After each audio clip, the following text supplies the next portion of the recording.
E aí, como é que você vai? Tudo bem? O Agro Alagoas de hoje foi até o município de Viçosa, onde está localizada a Fazenda São Luís, pertencente à Universidade Federal de Alagoas, a UFAL, onde funcionam os cursos de Medicina, Veterinária, Zootecnia e Tecnólogo em Agroecologia. A ida do Agro Alagoas foi para mostrar o terceiro dia de campo da Fazenda São Luís na Rota do Conhecimento e foi aberto os portões da universidade para a comunidade em geral, que está em busca de conhecimento. Conhecimento este ofertado de forma gratuita. Na primeira palestra, a gente vai mostrar o professor Dr. José Wilson Nascimento Porto Sobrinho, da área de forragicultura, falando sobre a utilização de pastagens consociada a alimentações alternativas. Conhecimento nunca é demais. E para melhorar o seu conhecimento, é só você colocar em prática na sua propriedade, é só acompanhar a gente no Agro Alagoas, no CBN Maceió e também pelo YouTube, @agroalagoas. Lá você vai poder assistir mais de 100 vídeos com palestras diversas, tá certo? Então vamos acompanhar o professor Wilson com a palestra? Vamos lá então. São uma quantidade de área menor. É aproveitar tudo que a gente tem. Então a gente tem que tratar das nossas pastagens de uma forma adequada. Nós temos em torno de 4 meses por ano com chuva e nós temos 8, praticamente 100. Então o que é que a gente faz? A gente tem que trabalhar 4 meses, teoricamente, para alimentar 12. Para alimentar um rebanho em 12 meses. E na maioria das pessoas que não se planeja, ocorre uma diminuição muito grande dessa produtividade. Os animais começam a emagrecer, as vacas começam a perder crias, a não produzir leite adequadamente. Isso meramente por uma falta de planejamento. Existem soluções, existem muitas. Existem várias, as mais variadas. E estas soluções, elas são traçadas de acordo com a região que você está. Se você está no semiárido, se você está numa região de zona da mata. Mas existem algumas alternativas que são comuns a todas, como por exemplo a vegação. O feno é um bom data alternativo. O feno nada mais é do que você produzir na época das águas e desidratar esse alimento. Tem alguns procedimentos diferentes, não é simplesmente desidratar, porém a gente tem que verificar a qualidade do material que você está desidratando. Ter uma forragem de qualidade e cortar na época adequada. Se você deixar para cortar muito tarde, você vai estar cortando fibra e vai estar dando fibra. Você tem que ter a época em que ele tem uma proteína maior. Certo? Uma outra opção, não menos importante, seria a ensilagem, que é a conservação de alimento das plantas forrageiras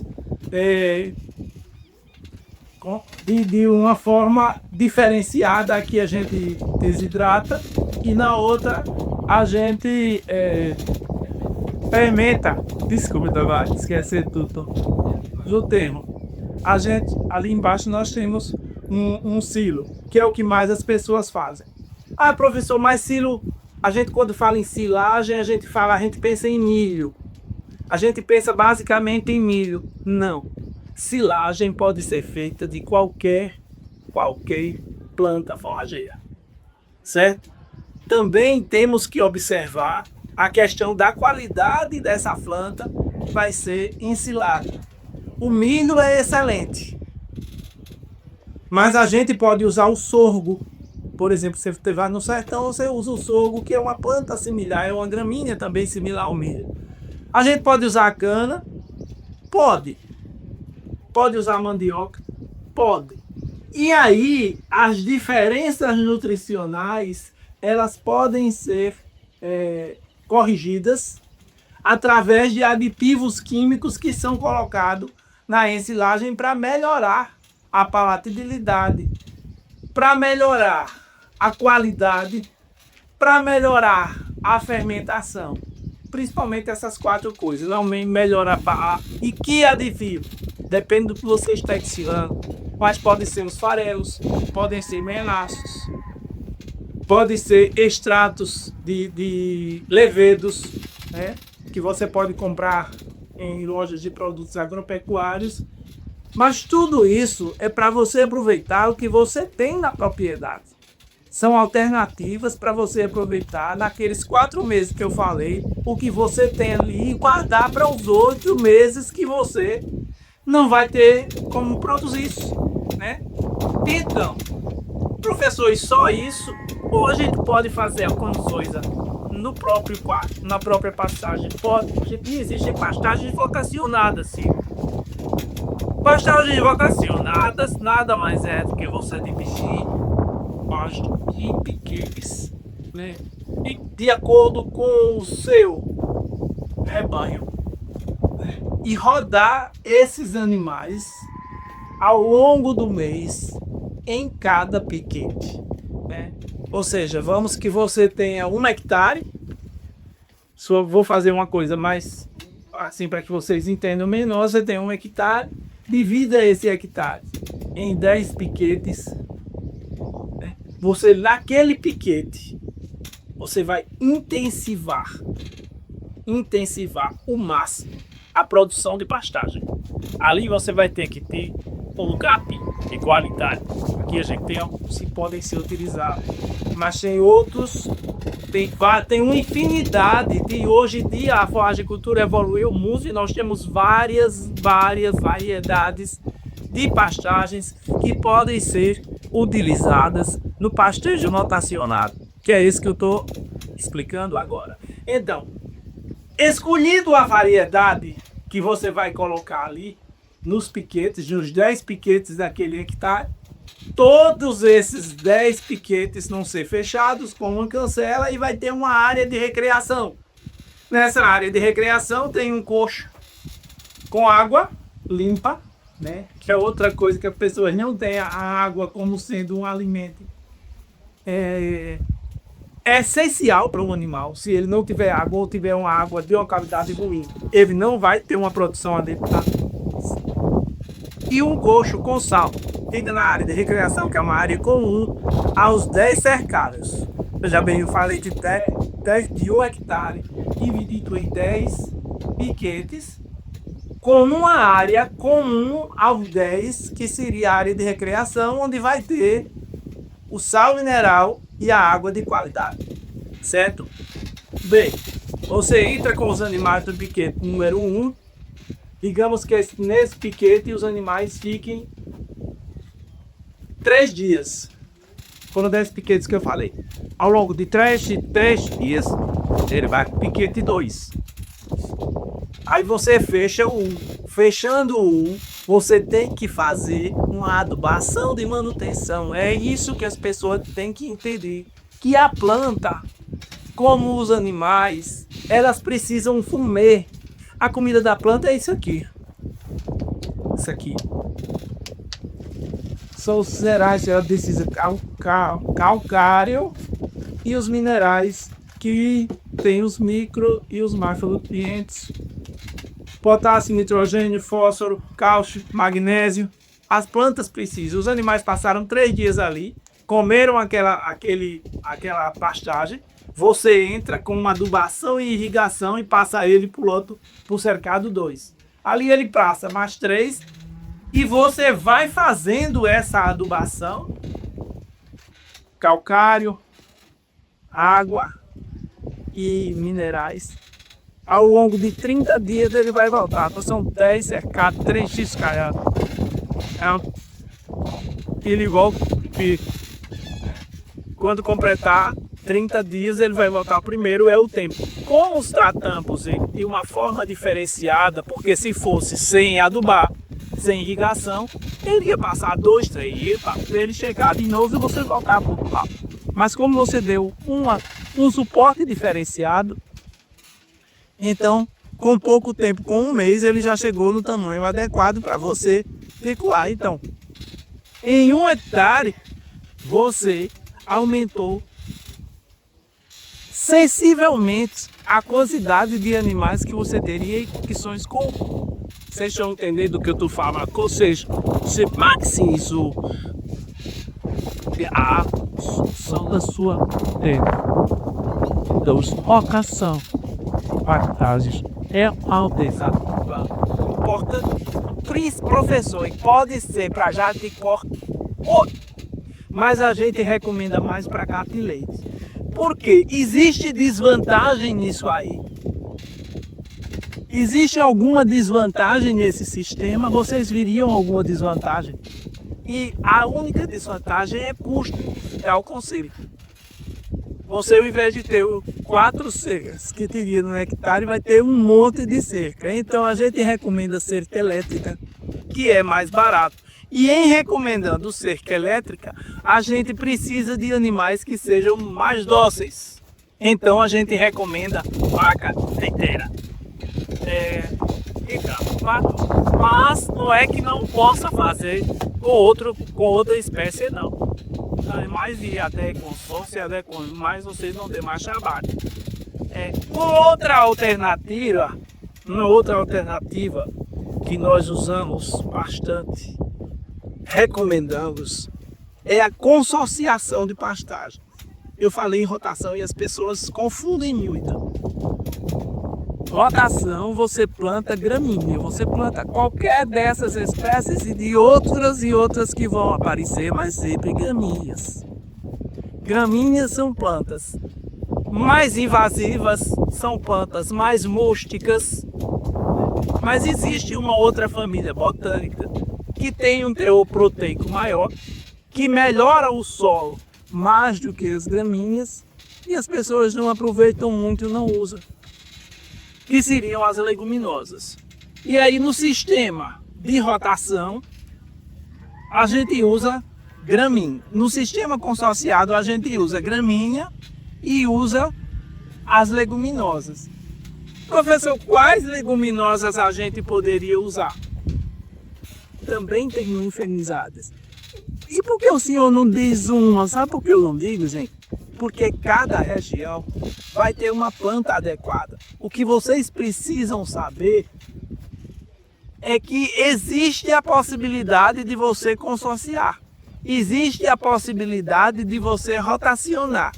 Agora, qual planta você vai rotacionar ou consorciar depende da região que você está. Porque você vai escolher dentre tantas as que mais se adequem à sua região. Como é que eu vou escolher? Você vai ler. Por exemplo, Marandu, ele vai ser adequado a que região? Esse rusiziense, é o urucô, eu gosto muito desse.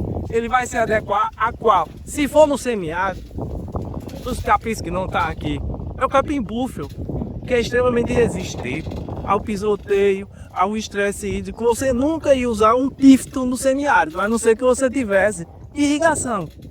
Mas em condições normais de semiárido não tem. Então não adianta eu chegar aqui e dizer o senhor vai plantar na sua propriedade esse. Não, só se eu souber as características do solo, onde é a propriedade dele, ou na sua, independente. Então, na rotação, você vai rodar os animais no pasto. Então, rodando os animais no pasto para aumentar a produção de animais por unidade diária. Que isso é produtividade. Vocês estão acompanhando o raciocínio ou eu estou falando muito rápido? Eu falo muito rápido. Na consociação, você vai usar 2 espécies diferentes. Onde você usa 70%, grave isso, 70% de gramíneas e 30% de leguminosas. Certo? Nessa situação, consociação de pastagens, eu digo sempre, as gramíneas, elas são mais rústicas, elas aguentam mais desaforo, digamos assim. A leguminosa é uma planta menos rústica, tem uma palatabilidade maior. Então, para pragas, para os animais, mas para as pragas também. Quando dão as pragas, principalmente eles comem primeiro as leguminosas. Então o que é que a gente tem que fazer? Os 30% que eu falei de leguminosas, elas têm que ser plantadas pelo menos 30 dias antes de fazer o plantio dos 70% das gramíneas. Entenderam? Você prepara o solo, entra cultivo, centro. E não é 30% do terreno assim contínuo. E essa área, a área dessa mesmo, fosse o terreno que vocês iam plantar, né? Vocês iam separar 30% assim, em faixas alternadas, com mais, né? Ou era plantar 30% daqui pra cá, você põe 5, 70%, mas aí põe no nosso. Aí era uma pastagem de medida. Você vai plantar em fileiras separadas, deixa suas faixas, para depois você vir com 70% de gramíneas. Isso é experimental que seria isso aqui. Eles combinam porque, como eu falei para vocês, Sumera é multivasiva. Se você plantar junta, a gramínea vai engolir a leguminosa e abafa e ela não se desenvolve, certo? Então tem que ser até ela se situar. Quando ela estiver situada, você vem com a outra planta. Então essa é uma outra alternativa, onde você vai ter, digamos que um prato. O prato da gente, quando ele é mais colorido, ele é mais nutritivo, né? Quando você bota arroz, salada, carne, feijão, você está com a maior parte dos nutrientes que o seu organismo necessita. Se você bota só carne, você só tem proteína. Se só bota só arroz, vai ter só carboidrato. E assim sucessivamente. O animal precisa também disso. E outra coisa, você tem um animal no pasto, quando você entra ali com um animal com 12 arrobas. Com tantos dias ou tantos meses, ele saiu com 15. Ele levou 3 arrobas em forma de carne e deixou ali em forma de urina e fezes o que ele retirou da terra, mas levou 3 arrobas de carne que ele tirou da terra também. É isso? Ele metabolizou e transformou em carne. Então você tem que repor o que está saindo ali. Mesmo que seja em forma de carne, se seja em forma de leite, mas ele tem que ser reposto aquilo ali. E ser reposto com isso aqui. Com isso e com a matéria orgânica que ele já deixou ali. Ou até pode vir de fora também, pode ter uma adubação orgânica. Então isso é planejar a produção da sua propriedade. Visto que eu falei para vocês no início que a gente tem que alimentar o rebanho durante 12 meses e a gente só tem em torno de 4 meses de chuva. E se for no semiárido, às vezes nem isso você tem. Então você tem que aproveitar a sua estação chuvosa e fazer artifícios que ela possa alimentar, que a sua propriedade possa alimentar. Esse é um fator. O outro fator é que cada vez está sendo mais difícil e mais fiscalizado você desmatar aquela área ali, digamos, para fazer pastagem. Você não desmata, mas os órgãos ambientais não deixam. A pecuária hoje passou a ser um vilão nesse sentido, né? Ela passou a ser um vilão, tanto na produção de gás metano, quanto na produção ou da derrubada de alguma coisa isopolu. Então você tem que aproveitar o que você já tem de pastagem. E mais, eu digo sempre, o que a gente tenta é maximizar a sua área. Ao invés de você produzir um animal por hectare, como eles recomendam no semiárido, você aumentar a unidade, a quantidade de UA. UA é unidade animal. Para os que não sabem, unidade animal. E unidade animal não é uma vaca, é uma UA. Um bezerro é 0,5 unidade animal. Um touro ou uma vaca parida é 1,5, um touro é 1,5. E assim a gente tem que ir aumentar ou maximizar de acordo com as unidades animais que você tem. Porque você não vai ter como mais estar desmatando para fazer pasto. Então você tem que fazer do seu pasto uma máxima produção para que você não precise estar correndo o animal morrer. O que mais que você vê na televisão tá criando a seca, tá cheia. Só isso. E hoje a gente temos o semiárido, a gente ouve muito. Teve chuva, não se plantou milho, não vai ter silagem. Porque as pessoas só pensam o milho é cultural. É cultural. E o milho é similar ao sorgo.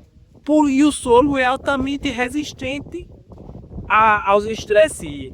Então a gente tem que passar para a população, para os pecuaristas, principalmente os pequenos, que tem que deixar o milho. Plante uma quantidade pequena para ter sua antiga, mas plante sorgo para fazer silagem. O sorgo é tão nutritivo quanto o milho, sendo que o sorgo necessita de menos nutrientes e necessita de menos água. Então ele é mais fácil de produzir. Eu quero produzir milho aqui em Viçosa, mas eu quero produzir milho para fazer silagem, mas eu quero vender a espiga. Pode, tranquilamente, vender a espiga. Ele deixa de ser uma silagem mais completa, mas você completa isso com os farelados. Você vendeu a espiga, se for mais vantajoso, você que vai ver no mercado o que é melhor. Mas o que a gente tem que adequar, eu costumo dizer, tudo isso não adianta você querer botar cabeça e cama. Não adianta. Você tem que trabalhar com o que você tem. Se você está no semiárido, vamos trabalhar com soro. Vamos trabalhar com capim-gúfero. Não adianta você introduzir... para que botar palma? A mesma coisa, o contrário. Para que botar palma no município de Viçosa? Como eu já fui conversar, pessoas que vêm bem assim, professor Wilson, eu quero plantar palma. E aqui em Viçosa, para quê? Para quê? Se a gente tem tanta água, se a gente tem um solo excelente, vamos trabalhar com capim-açu, vamos trabalhar com variedades melhoradas, para que trazer palma para cá? Então a gente tem que trabalhar com os recursos que a gente tem e que se desenvolvem bem na nossa região. E a partir dali você fazer o feno com o material que você tem. Tem uma planta chamada, não sei se vocês conhecem, chamada matapá, que é uma fabá, que o animal não come de hipótese nenhuma. Porque ela tem muitos flavonoides, ela tem muitos alcaloides e que ela amada muito. Mas no semiárido, aquilo ali desidratado, feno de mata-pasto, é riquíssimo em proteína, tem um teor de proteína muito grande e pode ser utilizado. Então você pode utilizar ele no semiárido. Então, feno de mata-pasto e de outras fabáceas que tem lá que verde o animal não come, mas você pode fazer o feno. Você pode ensilar desde o meu material não é de de boa qualidade. Mas você pode enriquecer esse material com farelo, com mel, com leveduras, que são os aditivos. Os aditivos ele tem a função de que melhorar a palatabilidade, aumentar o nível de fermentação e melhorar a qualidade do alimento que você está ofertando. Certo? Bem, eu falei de pastejo rotacionado, falei rapidamente, vocês podem pesquisar, eu acho que a maioria daí tem meu telefone, mas quem não tiver pode pegar, eu posso passar para vocês depois um croquis com como é desenhado o pastejo rotacionado, fazer esquematizado, aquele que eu peço nas provas. E o pastejo consorciado, né? Nós falamos desses dois. Tem uma outra alternativa que melhore a qualidade ou que melhore a oferta de alimento para os animais. Temos o ponto de proteína. O que é o ponto de proteína? O ponto de proteína é um local da propriedade, um local pequeno. Geralmente você usa meio hectare de uma tarefa, onde você planta só fabácea, só leguminosa. De preferência, leguminosas arbóreas, que pode me ajudar. Ali, essas estacas aí, são glicídias. Glicídias é uma árvore. Certo? Moringa também. Moringa, glicídia. Esqueci agora, mas eu vou lembrar. Moringa. E tem o feijão que a pessoa come com o feijão voador, que pode ser utilizado também como modo de proteína. Aquilo ali tanto é bom para a gente, que é uma turmã, como é bom para os animais. Tanto a vaga, o grão, com a folha, certo? E aí você faz um banco de proteína com dois objetivos. Um objetivo é dar alimento proteico de forma barata, porque a soja hoje é rica em proteína, mas é cara. E a soja está começando não. De tomar que aumente a cultura daí, que aumente outras culturas para diversificar. Mas a gente pode fazer esse banco de proteína para baratear o custo da proteína que você vai dar aos animais. A algaroba pode ser dada, só que a algaroba em excesso, ela pode intoxicar. Eita, morreu não. Mas a glicídia é excelente. A glicídia ela é rica em material proteico, rica em vitaminas, tem crescimento rápido e produz sombra. Gente, uma das coisas também que as pessoas, o homem pecuarista, isso a maioria, e mata tudo, bota pastagem e os animais ficam sem local para ter um descanso. E já é comprovado que o local de sombra, o local onde os animais tenham o descansar, aumenta a fertilidade, aumenta a produção de carne, aumenta a produção de leite. E quando eu digo aumenta a fertilidade, porque aumenta umas coisas assim, mais aumenta da importância que se tenha um local sombreado para esses animais descansar. E aí o banco de proteína ele pode ser feito com leguminosas arbóreas, onde você poda e os animais. Bem, quando as árvores são grandes, obviamente, a vaca não vai subir para lá em cima, mas você poda e eles pegam ali embaixo, ou vocês pegam esse material, levam, empatam na forrageira e daí no coxo. É a opção de vocês. Lorena. Professor, Oi?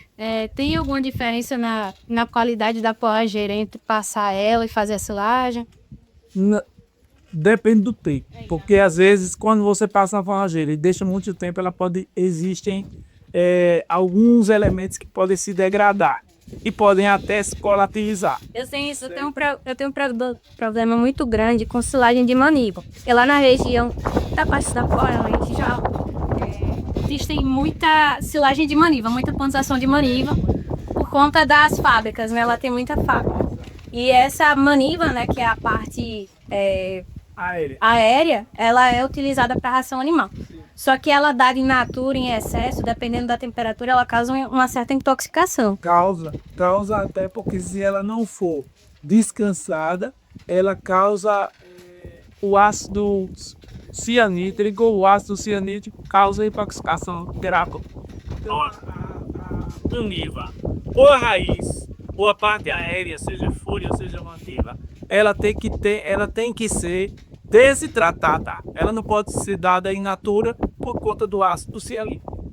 E aí, a maniva, apesar dela ser mais rica em fibra, ela tem pouca vitamina e proteína quase zero, mas ela pode ser usada para silagem, desde que você faça o enriquecimento que eu falei agora. E eu começo a entrar com farelo, que milho, Pode ser com soja, DDG. exatamente.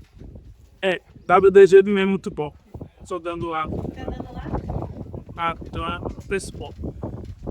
Isso, quando você estava falando de bolsa de proteína, ele pode, você não pode fazer o campo de proteína, não é para levar os animais e deixar lá. banco de proteína, ele é isso, é um local onde você leva os animais e ele passa 2 horas. Recomenda-se assim, de 11 às 2, que é na hora mais quente, porque ele vai baixar a temperatura, relaxar e tá comendo proteína.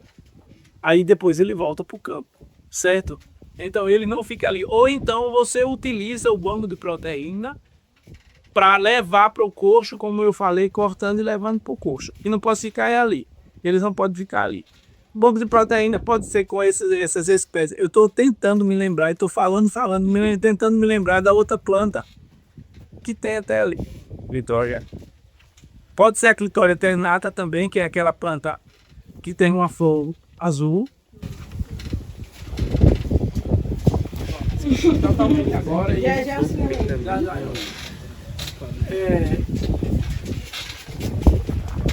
É excelente ela também no uso de... Tem a moringa que estão se usando muito, que vocês ouvem na internet bastante. A moringa é riquíssima em vitamina A, tem grande teor proteico. É uma das que hoje eu recomendo mais. Ela tem uma...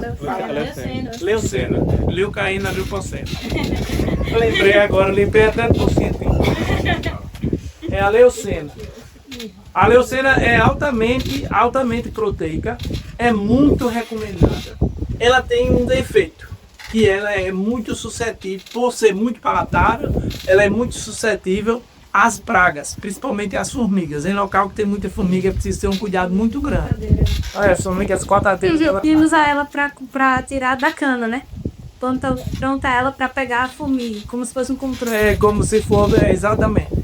Ela serve como um sinal de alerta de praga, mas é uma excelente planta para fazer banco de proteína pela alta nutrição, pela terra, junto com a moringa. Hoje eu recomendo essas duas como alternativas arbóreas.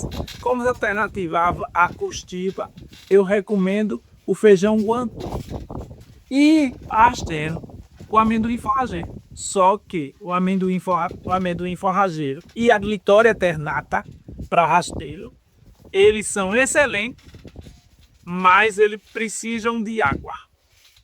Eles precisam bastante de água. Então o amendoim forrageiro é o que eu levei ali para aquele talude que tem ali em frente onde era o anatômico. Não vai com restaurante. Nós temos muito que tem um local que tem a Clitória ternata também lá. Ela bota uma flor. Ela é comestível pra gente. Hoje em dia é utilizada em saladas e tudo mais. Ela tem um altíssimo teor proteico. Daí em torno de 1800 proteína pode ser utilizado. Porém, essas duas plantas, como para banco de proteína, só se você liberar. Então, o que é que a gente confia e alternativa? Nós temos pastejo rotacionado, nós temos o pastejo consorciado, nós temos o banco de proteínas. Essas são as 3 alternativas que você pode ter barata na sua propriedade e que vocês podem ter, pode fazer, qualquer pessoa pode fazer. A dificuldade é você iniciar, porque se você, pequeno produtor, tem uma produção a campo, e não for uma pessoa mostrar o que é que ele tem de ganho iniciando com esse novo processo, ele não vai querer fazer. Primeiro que no pastejo rotacionado ele vai ter um custo inicial elevado, né? Aí ele não vai querer fazer. No pastejo consorciado é muito mais fácil você arar a terra e jogar a semente todas uma vez, botar lá a graminha, do que plantando em separado. Mas é o que eu digo. O custo-benefício é muito maior, a produtividade aumenta substancialmente quando você faz um manejo desse. Outra coisa eu vou ter um inverno, hoje o cara tem condição, vou ter o inverno não é isso, vou ter o inverno. Você, dependendo do inverno, você planejar para seu curso uma produção perto daquele material que você vai ter tocar. Ou então fazer uma silagem. fazer uma silagem de qualidade é essencial para você ter alimento o ano inteiro. Se você sem alimento, não adianta você querer ser um consultor se você não tem alimento. Então o suporte forrageiro de uma propriedade é o coração dela. Mas se você não tem, não existe milagre não. Tem uma coisa que eu dou muito nas minhas aulas, que é o tripé da zootecnia, onde a gente, para ter uma boa produtividade, é preciso que você tenha o quê? Genética, sanidade e nutrição. Caminhando juntos. Porque se você trouxer o animal melhor do mundo em termos de produção, a vaca de tudo, que leite, você trouxer nunca para uma propriedade que você não tem o suporte forradeiro, ela não vai dar leite de jeito nenhum. Se você tiver suporte forradeiro, a gente, quem não tem, possa citar, a vaca cheia de carrapato do Tibete, também te vai dar. Então esses 3 pilares da zootecnia, eles têm que ir que é essa, não esqueçam disso nunca. Nunca. Para qualquer início de produção. Eu trouxe uma vaca excelente, eu cuido do carrapato, eu cuido de tudo, fiz com o veterinário ali dentro. Mas se você não tiver o suporte forradeiro adequado, como eu falei aqui agora, ela não vai dar. Inclusive os mais antigos dizem a vaca da leite pela boca. Né? A vaca da leite pela boca porque ela tem que comer para produzir. Senão, não tem como o animal ter uma produtividade adequada. Diante de tudo isso que eu falei para vocês, não adianta também levar todo esse aparato se você não ter o cuidado do seu sono. E você não fizer uma análise para poder levar isso na quantidade adequada, você vai estar jogando dinheiro fora. Isso aqui, minha gente. Isso aqui. Hoje ele é como é vendido pelo preço do dólar. O dólar aumentou, isso aqui aumenta substancialmente. Então, isso aqui em solos onde não tem uma pluviosidade adequada e tem uma temperatura muito alta, como essa incessal, ele se volatiliza. Se chover demais, ele lixivia e vai pro lençol freado. Então até isso, a aplicação, o cuidado com o solo, ele tem que ser planejado. Você tem que botar isso no início do inverno ou no final, onde a terra esteja úmida. Não é naquela época, que no meio de julho, que está chovendo a canta, você vai jogar o adubo fora. Ou então pegar agora, eu vou adubar a minha terra. Agora ainda dá, porque está úmido, mas de mês de dezembro, bem na seca, seus dinheiro e o mar, ele não vai interagir e a planta não vai absorver. Então o cuidado com o solo, aliado a pragas de plantas forrageiras, com rotação, consociação e conservação, é quem vai fazer que você aumente sua produtividade. O que é produtividade? É quantidade de produto por unidade diária. É quantidade de arroba por hectare. Que é isso que importa para teu.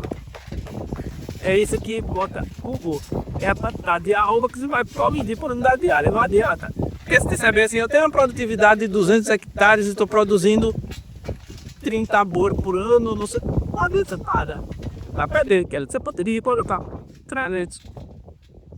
É disso que a gente está tentando convencer. É fácil? Não.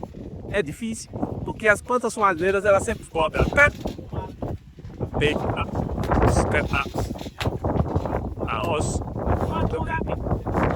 Hoje está se adubando. Hoje já está mudando essa mentalidade. Mas antigamente a gente jogava o capim, botava lá, mas ninguém queria gastar com baixada. Ninguém queria gastar com baixada. Completou o tempo. Pode ir?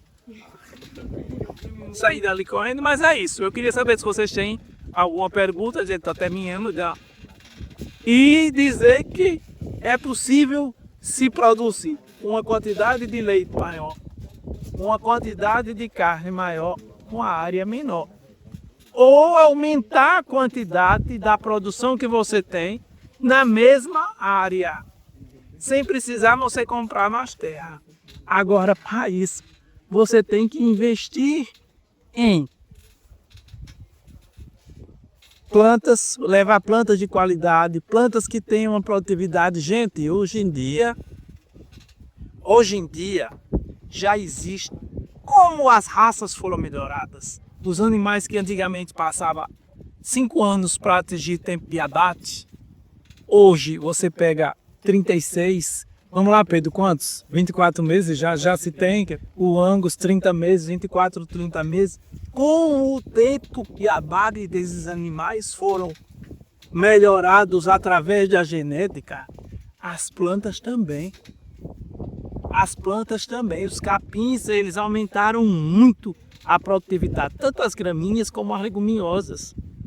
Aumentaram muito a produtividade por unidade diária, para poder casar a precocidade do boi com a precocidade da planta e uma precocidade com uma quantidade de nutrientes talvez até melhores do que as plantas que tinham antigamente. Isso é genética. Isso é cruzamento entre espécies, é genética. E não adianta também você dizer bem assim, vou pegar e cruzar isso aqui, melhorar e levar. Não. É comprar as sementes já melhoradas, explotar. Isso é zootecnia e veterinária e agronomia juntas, para que a gente aumente a produtividade de carne, de leite, de ovo, de produtos e alimentos do nosso país. E através dessas práticas de melhoramento de plantas e de melhoramento animal. Bem, tem alguma coisa? Você vai trabalhar experimento? Qual experimento? Não trabalho ainda, mas já assim já tem muitas. Olha. Mas é o quê? Quer falar alguma coisa? Entendeu? Ou entenderam tudo ou não entenderam nada. Das duas uma. Então todos não estão calados para entender o que aqui falou. Logicamente, em 45 minutos a gente. Isso aqui é umas 3 ou 4 aulas para poder e aprender. Aqui é só para abrir a cabeça para as pessoas viver. Aqui tem muitos alunos que passaram por essa experiência. Eles se não passar umas palestras. E assim, uma coisa aí, caso que é uma coisa mais apurada, pegue meu telefone e eu escreva aí meu aluno. Você da folha jeito de se perceber. Mas, bom, você só plantou aqui na sala? Professor, em Poço das Trincheiras está se incentivando lá o município muito capiaçu para forragem. Só e consociado com milho ou com a palma. O capiaçu hoje é o capim de cor. Que tem maior produção de massa verde por unidade diária. Que tem a maior produtividade, não tem outro não. É o capim-açúcar. Excelente. E também, é isso que eu falei aqui, é uma variedade melhorada, foi melhorada pela Embrapa e é excelente. A relação folha-caule dele é muito boa, muito grande, tem uma produção excelente. Então, ele pode ser produzido, como você disse, só para sustentação dele, ou pode ser você plantar e consociar ele com milho, com outra graminha, para aproveitar a área também. Pode produzir a fazer silagem consociadas também. Ele é um capítulo muito bom, tem relação folha-caule. Mais alguém? Vamos lá. E você assistiu, você ouviu o Agro Alagoas mostrando para você a palestra sobre utilização de pastagens consorciada e alimentação alternativa, realizada pelo professor Dr. José Wilson Nascimento Sobrinho, ele que é especialista da área de forragicultura. Agro Alagoas, oferecimento Sebrae, a força do empreendedor brasileiro. Chegamos ao final de mais um Agro Alagoas, produção e apresentação de Marcos Vasconcelos. Agro Alagoas de volta no próximo programa. Vamos lá? Tchau, tchau.